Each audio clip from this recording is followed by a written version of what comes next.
Muitas vezes a gente se depara com as mais diferentes situações dentro da nossa sociedade. E uma delas, que é de grande discussão e também agora está começando a entrar dentro do viés da saúde mental, é a discussão sobre como é que a gente pode pensar o ser homem. Mas pensar o ser homem não é uma coisa que é tão simples assim. Por quê? Ao mesmo tempo que a gente precisa discutir sobre isso, os homens estão em baixa dentro dos consultórios clínicos e pesquisas clínicas em relação à psicoterapia. Então, quando a gente precisa pensar, a gente precisa ir para a terapia, ou então precisa fazer parte desses laboratórios, para que a gente possa desenvolver pesquisas mais coerentes dentro dessa área. E hoje a gente vai falar um pouco sobre essa problemática, a resistência masculina em relação à saúde mental. A gente vai estar trazendo diferentes tópicos onde a gente pode falar sobre essas coisas e a gente aguarda também os tópicos de vocês. Não se esqueça de deixar o seu like, se inscrever no canal e deixar um comentário sobre aquilo que pode deixar alguma dúvida para você ou algo do tipo, que a gente vai ter um grande prazer de responder. E, sem mais delongas, seja bem-vindo ao Pode Ser Simples.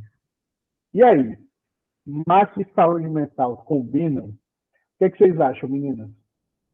Pois é, eu acho importante a gente refletir sobre como as questões das masculinidades e a forma com que os homens são socializados impactam aos homens e à sociedade como um todo. Então, acho esse tema muito necessário de ser debatido. Muito necessário, e é por isso que a gente vem trazer ele aqui, ainda com quês de nuances de negritude, né, Fernanda? Isso. Sim, é muito importante porque, como a gente já falou em alguns outros cenários, né, a gente tem diferentes formas de compreender o contexto de saúde mental, mas um dos pontos base também, do por mais simples que seja, é a gente poder falar das coisas em relação à equidade, onde cada um tem a sua necessidade e as suas necessidades variam conforme ambiente, julgamentos morais, etc. e tudo. Então, é sempre interessante a gente poder pensar que existe uma busca por saúde mental que é aferida, né, associada à branquitude, e existe uma prática de saúde mental que é decolonial e voltada para a pessoa negra. E é importante a gente poder destacar isso um pouco na conversa de hoje, porque não há uma diferenciação onde as pessoas substancialmente, né, elas são diferentes, mas é uma discussão onde a gente abre diferentes vieses de pontos de vista, formas de olhar para as coisas, formas de conseguir as coisas, entre outros movimentos. Como, por exemplo, às vezes a gente pode passar por algumas situações na clínica onde uma pessoa negra pode celebrar porque saiu das estatísticas que ela poderia fazer parte, como, por exemplo, morrer muito novo, ou alguma outra coisa do tipo. Enquanto, quando a gente lida com demandas ligadas à branquitude, a gente vê a indignação de pessoas em relação ao patrocínio que os pais deram na primeira empresa ou algo do tipo. Então, a gente vê que existe uma diferença absurdamente grande entre esses dois pontos e que até existe um limite empático, muitas vezes. Por quê? Porque a psicologia é uma ciência que é desenvolvida na academia, a maior parte do seu tempo, e mais do que isso, a psicologia, além de ser desenvolvida no meio acadêmico, muitas vezes ela estava atendendo pessoas inseridas no meio acadêmico, ou seja, ela é cientista por si só. Isso é logo, agora que a psicologia vem se popularizando, agora que a gente pode começar a fazer uma desconstrução desse saber, que é voltado para pessoas de uma certa classe específica e começar a atingir outras classes que eram marginalizadas ou que não tinham acesso a esse tipo de conteúdo ou mesmo a esse tipo de tratamento. Então, a gente poder levantar isso para poder fazer esse distanciamento e essa separação metodológica, digamos assim, no tratamento entre as pessoas. Sim, e você falando, eu fiquei pensando no como essa desconstrução é importante para a inclusão de todas as mais diferentes vieses, né, que você estava falando, e também no termos, eu penso assim, em relação aos homens, a desconstrução do preconceito, que é fraqueza, que é coisa de mulherzinha, né, buscar ajuda e cuidar da sua saúde mental. A gente precisa desconstruir, porque ainda existe um preconceito muito grande, principalmente por parte dos homens com relação a isso. Isso também precisa ser desconstruído, né? Urgentemente. Porque falar de emoções já não é culturalmente construído para os homens. E pedir ajuda, então, para isso, aí é nada a ver com o que disseram para mim que eu deveria fazer, né? Sim, sim. E aí como é importante esse debate, essa desconstrução da questão da psicologia, esse preconceito, que a gente sabe que é generalizado, assim, também entre as mulheres, também entre outras populações tem, mas entre os homens é muito forte, porque a questão de ser mulherzinha, falar de emoções, foi ensinado, muito socializado a engolir o choro, não tem espaço para chorar, para falar de emoções, né? Então, é bem complexo a gente abordar esse tema com relação aos homens. Eu não diria que é complexo por uma questão de exploração, né? Mas eu diria que é complexo por uma questão de preconceito. Sim, sim. Que o que acontece muitas vezes? Quando o homem consegue lidar com as suas emoções, ele dá volatilidade ao seu movimento. E essa pessoa, quando a gente parte de um viés europeu, né, esse viés que permeia a maior parte da nossa cultura e tudo mais, essa pessoa vai ter valores julgados a partir desse ponto de vista europeu, que era o quê? Existia um rei, esse rei poderia ter suas concubinas, etc, e tudo mais, mesmo que secretamente dentro do castelo, fofoca, mas, tipo, mesmo que ele tivesse aquilo dali, ele tinha que ser aquela pessoa que representa toda uma série de coisas que ele não vive. Ele tinha que ser o sinônimo de retidão, ele tinha que ser o sinônimo disso, ele tinha que ser o sinônimo daquilo, mas dentro de uma sociedade que é exploratória, né, a gente não consegue perceber como essa imagem ela não existe, ela não pode ser constituída. Então, muitas vezes, a gente cria esse mito do grande rei, né, que é o rei que vai governar, que vai fazer tudo e etc. É o cara viril, é o cara que ganha batalhas, e isso, aquilo outro. Mas, ao mesmo tempo, existem outras formas de se viver que também são válidas. Dentro de outras culturas, a gente pode ver o homem como o patriarcado enxerga. Mas, ao mesmo tempo, a gente tem outras culturas que as mulheres têm essa representatividade. Sim. São culturas que estão fora da Europa e que não são exploradas pela cultura europeia, então não são exportadas para os países que foram colonizados. Né? Então, é muito interessante a gente poder ver, por exemplo, aqui no Brasil, a gente tem alguns pequenos exemplos, como Dandara e Zumbi. Semana passada, a gente está gravando hoje no dia 28, mas semana passada nós celebramos o Dia da Consciência Negra. Né? Sim.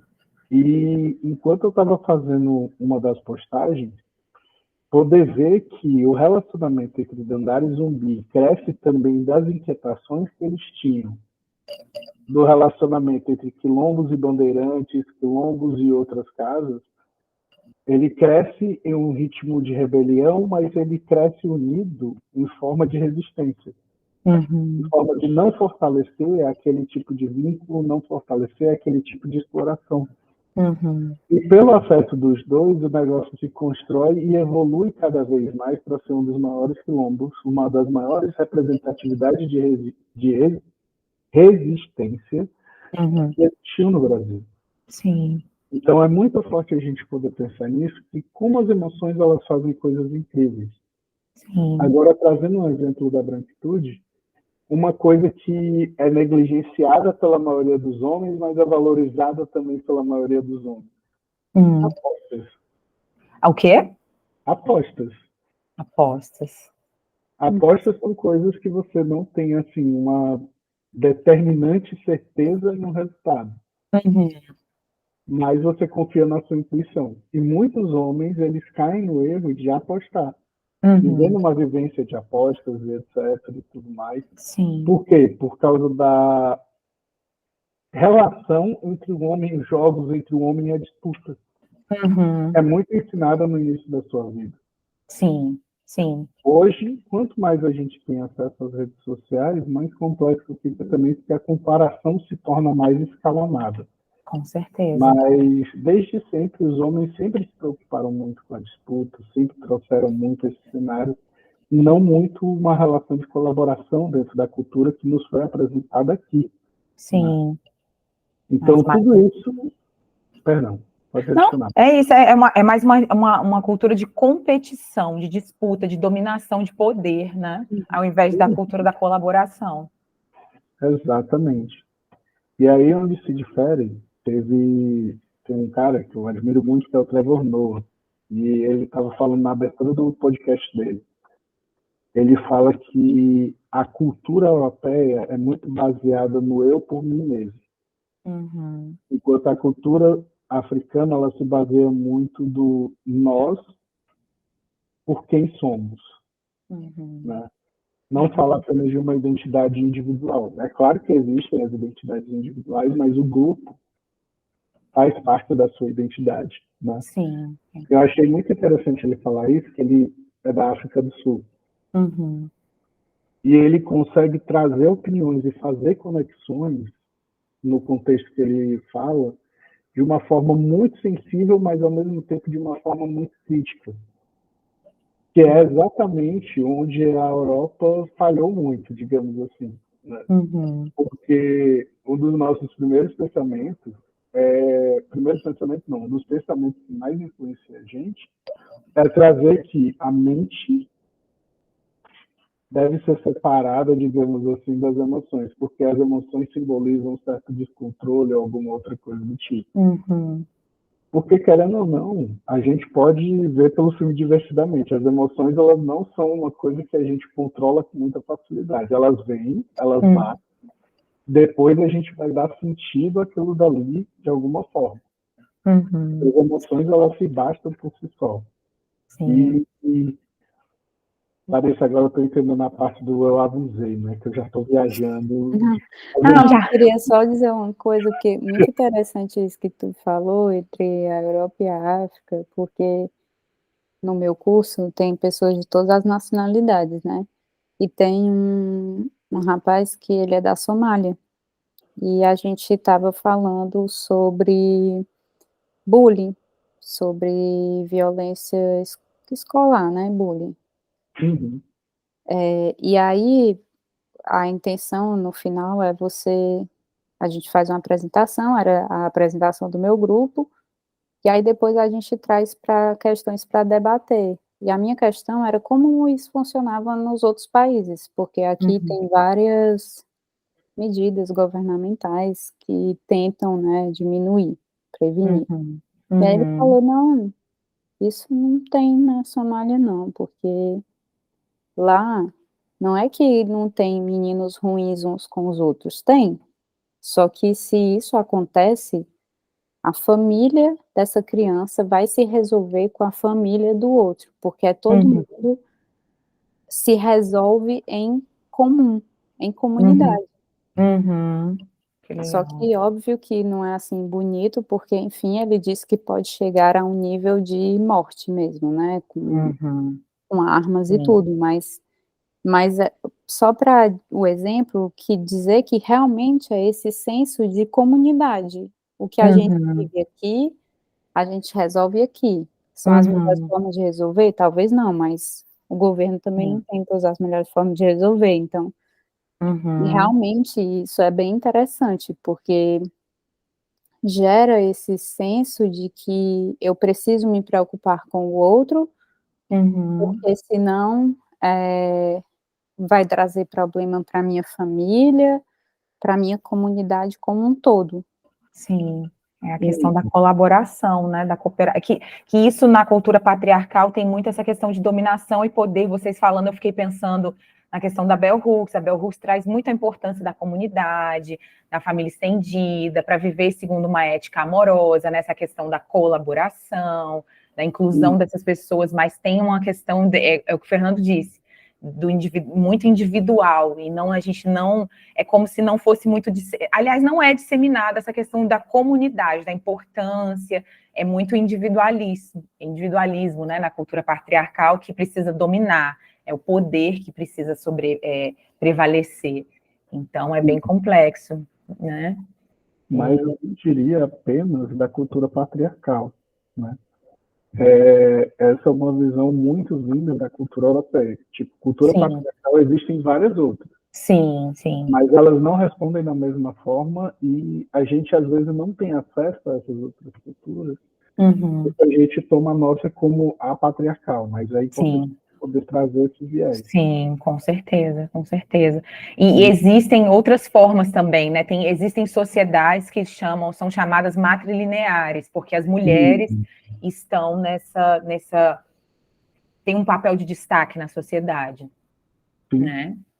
Tem uma série chamada Harlem, que na abertura da série, eu acho que nos primeiros 10 minutos da série, uma das personagens principais, né, que a Harlem é tipo Sex and the City com mulheres negras, e ela apresenta uma tribo africana, se eu não me engano, onde essa tribo é reconhecida exatamente porque as mulheres assumem o papel de patriarcado, digamos assim.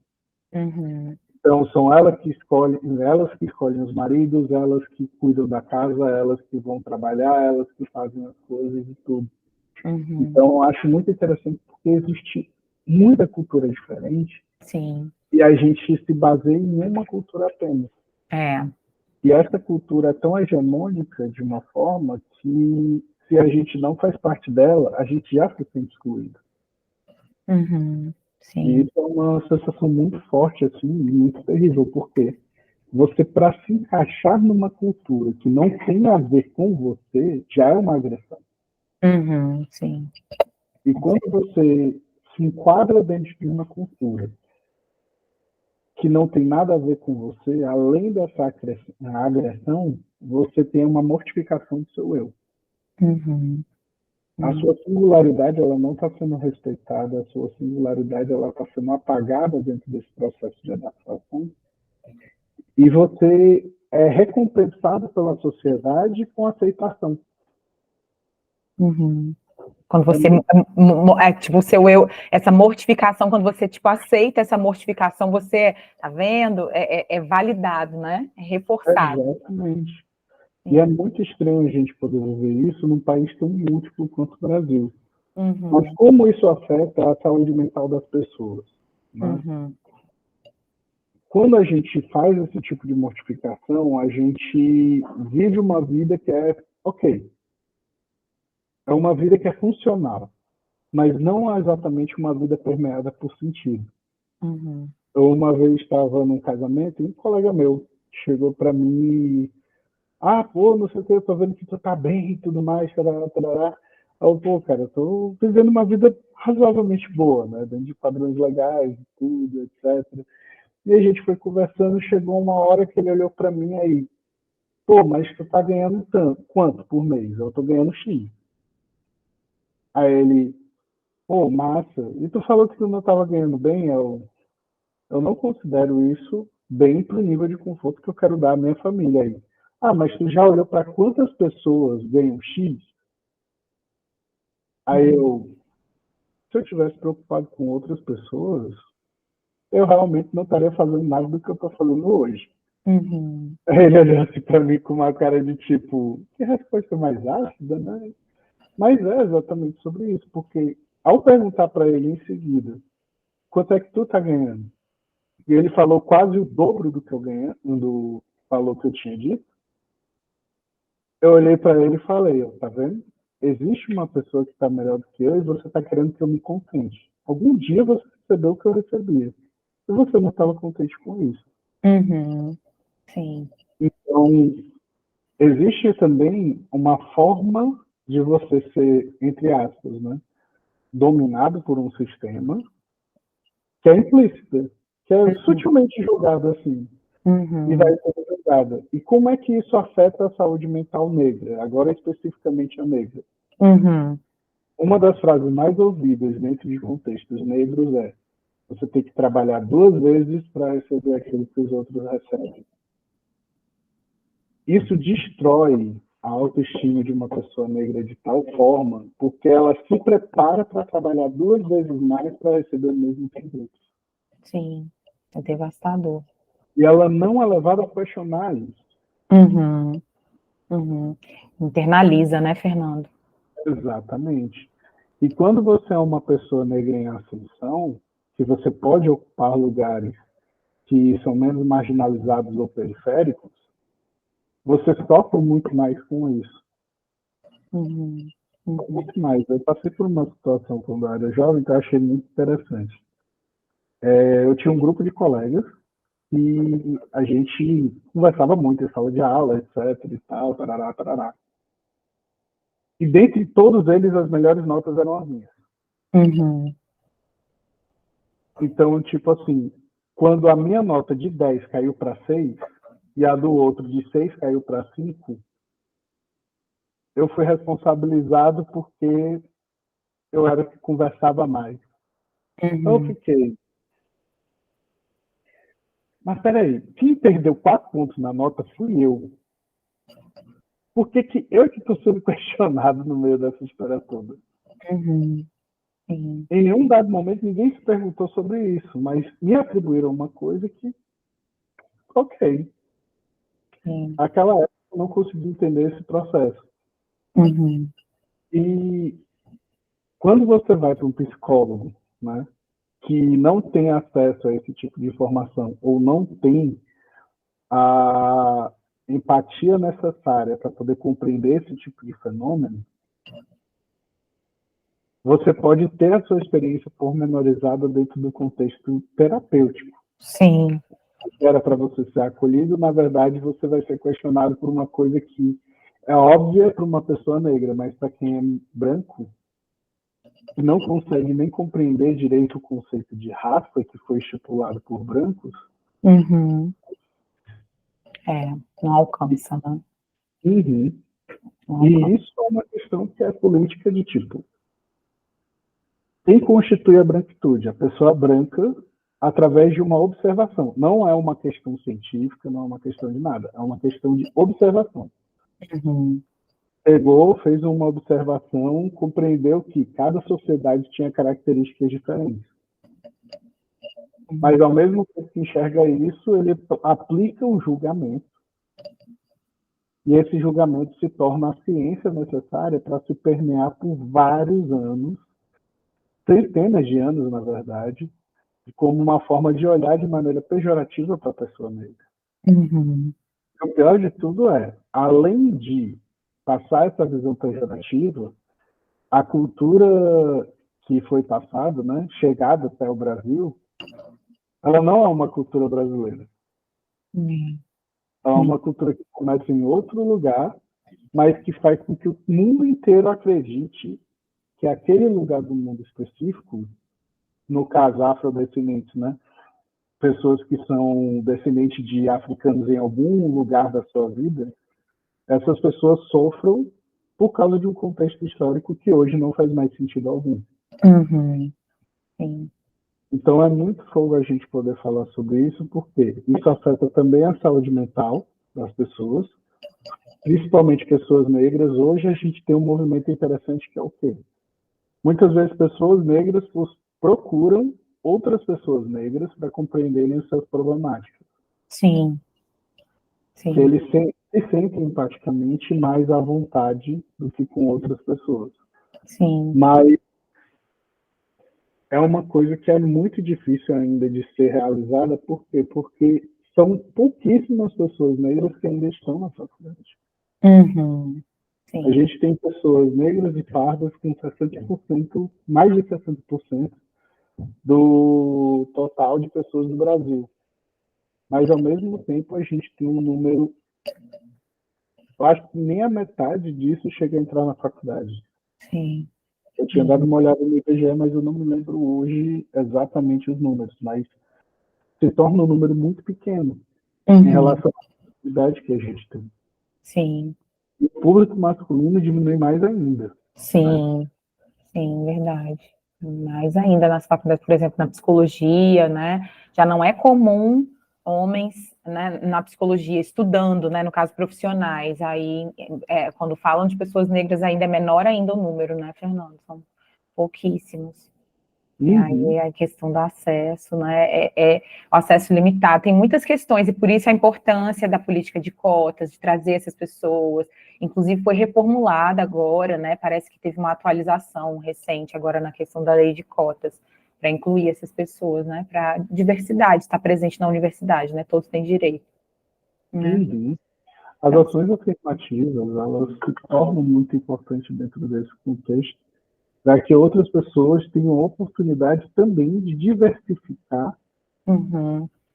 Hoje a gente tem algumas universidades, né, que trabalham com esse viés, como, por exemplo, a Unilab, a gente tem o Instituto Parentes agora, que vem crescendo, né, e fomentando coisas relacionadas à cultura afrodescendente, como também objeto de estudo e recursos científicos, como ferramentas, tecnologias e etc.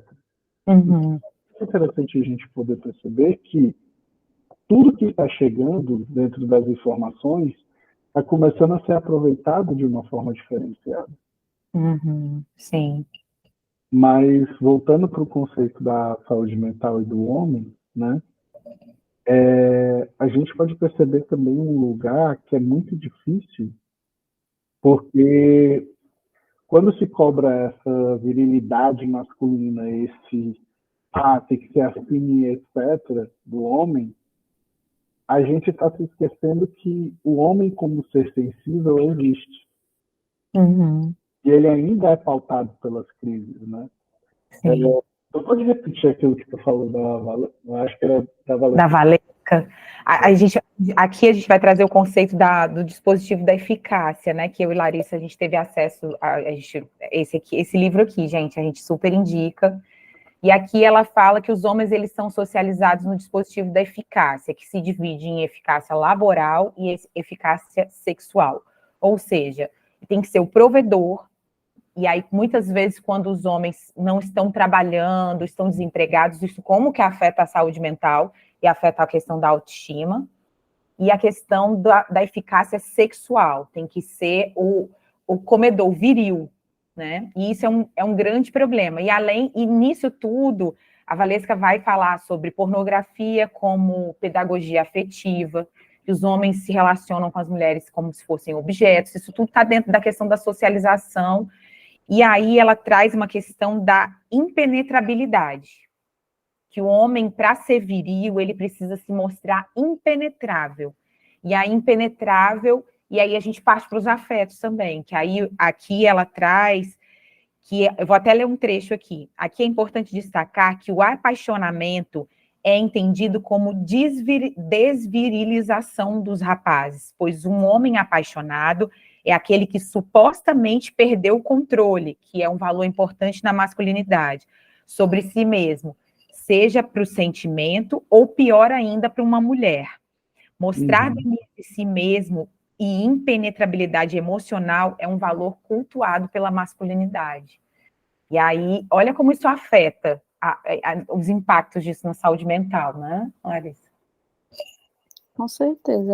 E eu fico pensando, né, o meu questionamento para o Fernando é como é que esse ser, né, construído na sociedade como impenetrável, como não, né, assim, não tem emoções, ele tem que ser viril, ele tem que pegar todas. E mais ainda o homem negro, que ele tem que mostrar que ele, né, é forte todo o tempo, ele precisa de ajuda, resiliência. Como é que essa pessoa vai dizer, eu preciso de ajuda, porque eu não estou conseguindo gerenciar ou lidar com essa situação aqui? Que eu vejo muitos homens dizendo, não, besteira, eu estou me sentindo assim, mas de boa, vai passar. Sim. A gente tem um lugar muito difícil que é o quê? Primeiro, é que esse lugar que tu está falando da resiliência, da estabilidade e tudo mais, tanto em uma questão sexual quanto em uma questão de trabalho da mente, né, ela é muito precarizada para a negritude. Então, ao mesmo tempo que a gente está falando aqui de uma coisa, para a branquitude é outra coisa. Então, dentro dessa perspectiva, o que a gente pode falar em si, né? Quando a gente fala sobre essa pessoa negra ser viril, a gente está falando de um imaginário. A gente não está falando de uma coisa que seria, entre aspas, comum. A gente está falando daquilo que é imaginário, que é colocado dentro dos filmes adultos. A gente está falando das coisas que são colocadas dentro de uma série de explorações sexuais que foram historicamente vividas por pessoas negras. A gente tem toda uma série de coisas que vai colocar a pessoa negra dentro desse lugar de exploração sexual. Isso já é um fator de sofrimento muito grande, né? Que é aquele lugar de a loura a gente casa e a preta a gente fica, a gente transa. E isso acontece também com os homens negros. Os homens são objetificados, né? Exatamente. E quando a gente vê esse lugar da resiliência, é pior ainda porque até onde é resiliência e até onde a pessoa negra não está sabendo lidar com as emoções ou lidar com as outras coisas. Quando a gente fala de uma perspectiva, às vezes, de chegar ao ponto de não ter volta, né, a gente pensa muitas vezes na falta de sentido da vida das pessoas, etc. e tudo mais, mas o sofrimento é uma das maiores causas relacionadas a isso. E imagine só, tem uma pesquisa atual do Corey Keyes, acho que é de 2019, que ele mede os níveis de felicidade e de florescimento das pessoas. Felicidade é como a pessoa se sente feliz, normalmente, né? Tipo, uma média de como a pessoa se sente feliz no dia a dia. E florescimento é como ela consegue se sentir em fluxo ou em vivências que são significativas no seu dia a dia. E eu achei bem interessante porque o Corey Keyes, quando ele faz esse artigo, as pessoas negras apresentam índices maiores de felicidade e, ao mesmo tempo, índices maiores de florescimento do que pessoas brancas. Aí ele fala sobre esse resultado como surpreendente, etc. e tudo mais. Agora, se a gente for parar para pensar de uma maneira crítica, quando as pessoas têm menos e conseguem alguma coisa, automaticamente elas tendem a se sentir felizes com mais facilidade.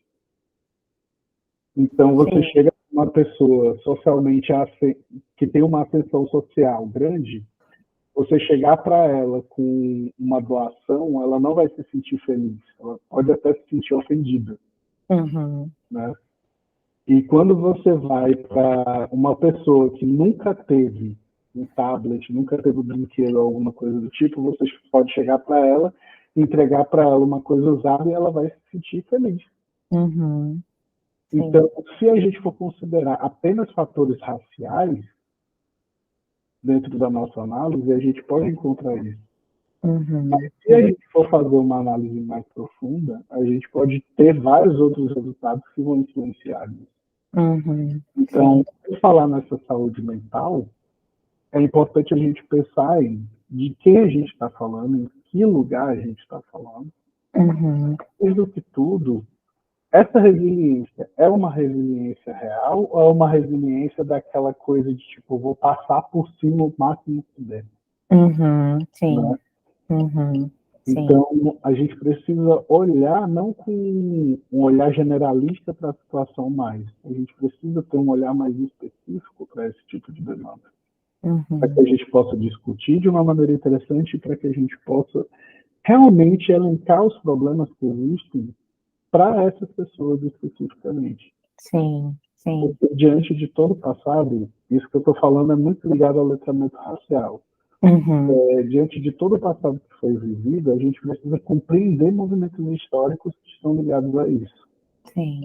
E a partir desses movimentos históricos é que a gente vai poder ver, ok, as pessoas assim, as pessoas fazem isso, a pessoa faz aquilo, como é que a gente pode devolver essa autenticidade para essas pessoas? Como é que a gente pode chegar nesse lugar onde não é vidas negras importam, todas as vidas importam. Como é que a gente pode viver isso de uma maneira coerente? Porque ouvir uma pessoa indignada na sua branquitude falando todas as vidas importam é uma coisa. Outra coisa é a gente ter uma sociedade baseada em equidade, onde as pessoas conseguem viver um senso de comunidade sem se matar como na Somália, né? Processos civilizatórios europeus contam nesse momento. Sim. Mas poder ter essa vivência baseada na equidade e a gente poder falar verdadeiramente que somos todos, né, como raça, não diferentes por nossas cores, mas por quem nós somos. E isso é um sonho ditado por Martin Luther King. Sim. E eu espero essa utopia. Sim, não, vamos acreditar nisso. A gente tem que se apegar a isso, com certeza, para ir atrás, para correr atrás disso, né? E essa questão do contexto histórico, eu vou falar agora do meu lugar de mulher, né? Assim, e pelos meus estudos, como que é, assim como para a negritude também, pela sua fala, como é importante a gente entender o contexto histórico, porque senão fica solto, assim, como é que essa pessoa está chegando até aqui? Olha todo o contexto histórico, tudo o que aconteceu, e com as mulheres também é muito importante olhar para esse contexto histórico, porque, né, fomos silenciados durante muito tempo, não podia nem trabalhar, então, assim, não dá para separar, não tem que trazer, tem que vir tudo com um pacote, porque isso impacta muito na pessoa, em quem ela é, em tudo, né, na saúde mental, porque tá nas nossas ancestrais, e você, assim, nas pessoas negras também tá na ancestralidade. Então, é muito importante a gente se debruçar sobre isso e considerar tudo isso, né? É fundamental, porque senão fica uma coisa solta, assim, não é bem assim, né? Não é por aí. A gente não pode olhar...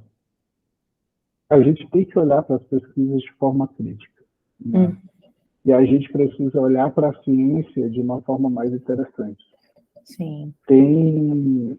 A gente consegue ter muito acesso fácil a pessoas, etc., pesquisadores americanos. Mas existem trabalhos na África ligados a traumas, ligados à violência, ligados a várias outras coisas que são muito interessantes. Tem uma psicóloga lá chamada Tema Davis, né? Agora Tema Bryant Davis, né? Que é o nome de casamento dela. Eu acho muito interessante o trabalho dela porque ela fala em um país machista, em um país onde as pessoas utilizavam, as mulheres especificamente, utilizavam próteses para não serem estupradas, né?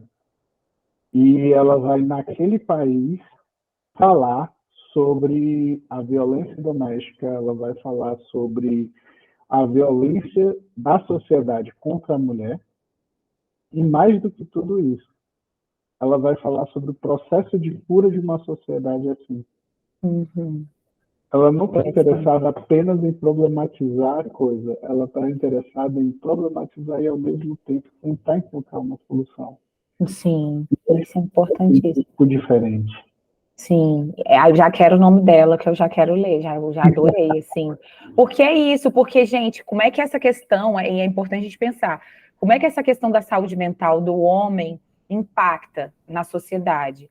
Maiores índices de suicídio, os homens, eles tentam menos e conseguem mais, ou seja, até na hora de suicidar, o homem precisa se mostrar eficaz. Violência doméstica, estupros, abuso sexual, são tantas coisas, e por isso que é tão importante a gente olhar para essa questão das masculinidades que estão extremamente adoecidas e impactam a sociedade, impactam ao homem e impactam a sociedade como um todo. Então, é esse processo de cura aí que a gente precisa buscar, é isso, entender, pensar, problematizar, para encontrar cura, porque é feminicídio, enfim, N índices trágicos que a gente tem, principalmente aqui no Brasil, que você vai olhar, quem está por trás são homens. São homens que estão por trás dos estupros, são homens que estão atrás dos abusos sexuais, são homens que estão atrás do feminicídio. Então, assim, olha aí o que acontece, olha como que traz esse impacto. Homens também que matam homens, né? Homens que matam homens. Porque exatamente. A vítima não é sempre uma mulher, mais o agressor normalmente é um homem. Homens que violentam, né, sexualmente e fisicamente outros homens e também outras mulheres. Sim. E a gente sempre coloca, né, a lupa sobre a mulher, né? O que a mulher precisa fazer para se proteger, o que a mulher precisa fazer para... Mas, na verdade, a gente precisa muito mais falar sobre essa construção masculina que faz esse homem chegar nesse ponto, aonde ele vai ali sutilmente minando um relacionamento, uma mulher aos poucos e às vezes chegando até a matar ela, quando ela diz que quer separar, por exemplo. Sim, sim.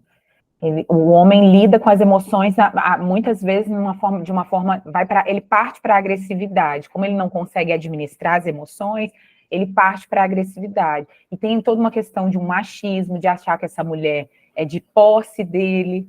Então, olha quanta coisa aí para a gente pensar, né? Assim, se ele der vazão, por exemplo, às emoções, souber verbalizar e puder expressar, talvez, com certeza, os índices, se a gente começar a mudar toda essa lógica, com certeza os índices de feminicídio vão baixar. Isso, assim, é importante. Mas, claro, é todo um processo, porque é toda uma socialização, é um processo histórico, né? Então, isso, infelizmente, leva tempo. Mas eu vejo, assim, eu não sei vocês, mas eu sinto uma urgência enorme, porque, gente, cada dia que passa, hoje morreram mulheres, eu não sei quantas, mas morreram, porque todo dia morre, e por conta dessa masculinidade adoecida. Então, para mim, é uma coisa tipo assim, gente, ó, foi para ontem, vamos falar sobre esse assunto urgentemente, porque tem mulheres morrendo. E, aliás, outras pessoas, como Larissa disse, homens morrendo, crianças morrendo, mortas por outros homens. Então, é isso, assim, eu acho um tema, assim, importantíssimo de ser debatido. É bem legal que enquanto tu estava falando, eu estava olhando aqui tudo que a Tema fez, né? O primeiro livro dela que eu conheci foi esse, que é Prosperando por meio, ou então através do trauma. Um guia multicultural sobre como superar as adversidades causadas pela história, né? Tanto por uma cura ancestral, quanto pelo movimento de responsabilidade ancestral. O que eu tive a oportunidade de pegar foi lançado no ano passado, né? 2022, foi o Homecoming, superando o medo e o trauma para reapropriar-se de si e do seu eu autêntico. Então, ela tem livros que são maravilhosos. Eu quero o nome de todos, já amei. O único problema é que é em inglês, mas, tipo, ela sempre trabalhou muito com isso.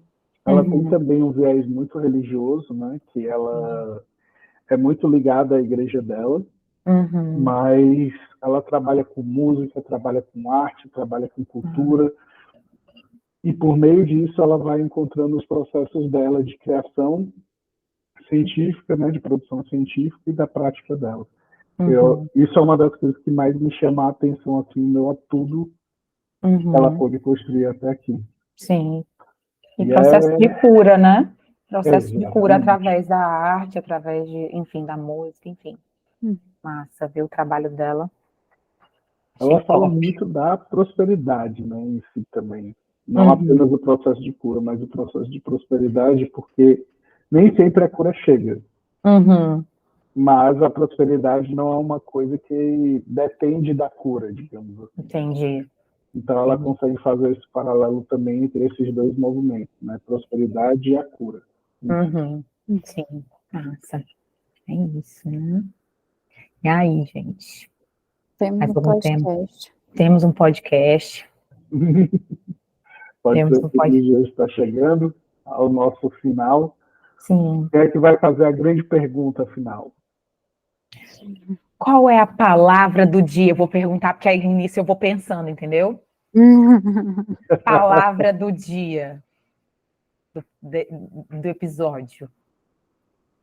A minha, eu acredito que seja reparação.